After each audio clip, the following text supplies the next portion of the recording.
Praise the Lord. இன்றைய மன்னா எங்கள் BP திருச்சபையிலிருந்து உங்களுக்காக ஒரு வசனம் கூட வாசிக்கலாம். ஆதியாகமம் 8:1.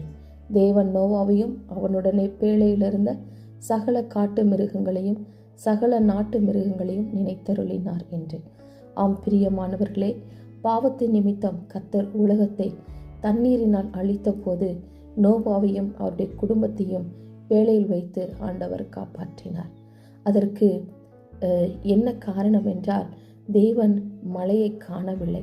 ஆனால் கர்த்தர் சொன்ன வார்த்தையை அப்படியே முழுமையாய் நம்பி அவருடைய வார்த்தைக்கு கீழ்ப்படிந்து ஒரு பேழையை உண்டு பண்ணினார்.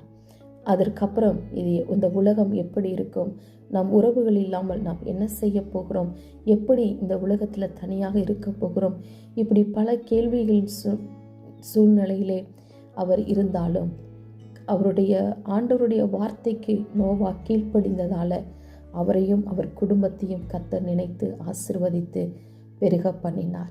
நம்முடைய வாழ்க்கையிலும் கர்த்தருடைய வார்த்தையை முழுமையாக நம்பி கீழ்ப்படிந்து நாம் காத்திருப்போமானால் கர்த்தர் நிச்சயம் நம்மையும் நினைத்து ஆசீர்வதித்து நம்மை பெருக பண்ணுவார். ஆமென்.